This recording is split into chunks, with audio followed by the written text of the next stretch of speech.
Welcome to everyone here and welcome to those on the webcast as well. While we're a little bit off starting, we're going to be completely on time today and do everything very promptly. I won't be needing 45 minutes to tee us up, 15 minutes to tee us up. I'll just take about 2 or 3 minutes.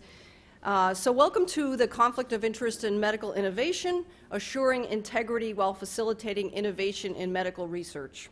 A very long name for a wonderful workshop today. Conflict of interest and innovation is an interesting place where the rubber, I think, meets the road.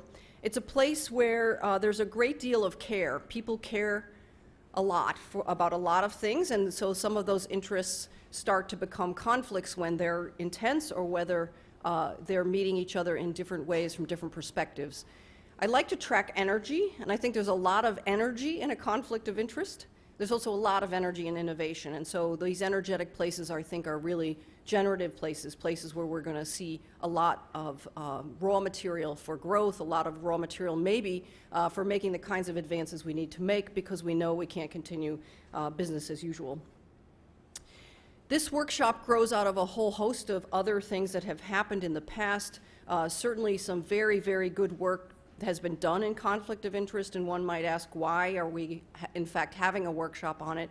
What we thought is, while a lot of work has been done in terms of ferreting out what is conflict of interest, how do we determine what policy should be created, how we should characterize conflict of interest, we're really interested in looking at innovation, and hence the name of this workshop and the focus of the people that you will see today. We're really looking at what's the benefit we can gain and what are the best practices we can garner. So we're going to be asking for everyone to be listening for those as well.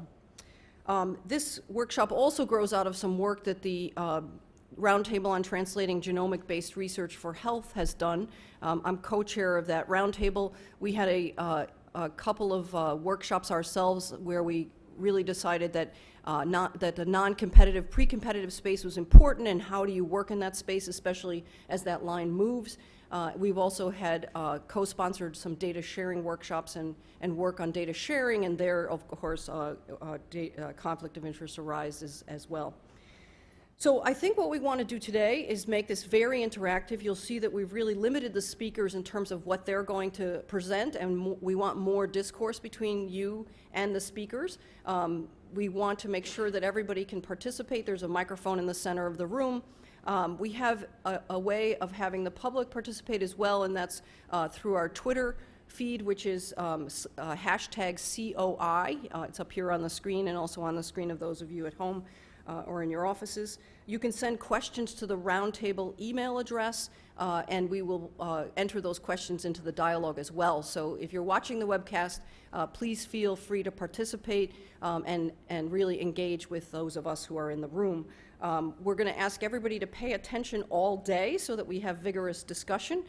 We want to not leave any elephant unnamed. We want to not leave any idea of a best practice that we might propagate further unknown. So we really want to move this topic along today and have a result. There will be a report from this workshop that in fact gives the community some direction, some ideas, some recommendations about how to move forward that come from all of you.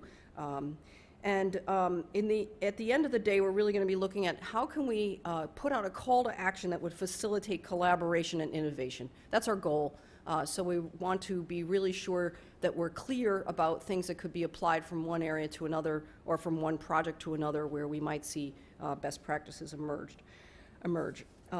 Okay, we're not going to do lengthy introductions today, and so without further ado, I'm going to call up our first moderator, Alan Lichter, who's from the American Society of Clinical Oncology.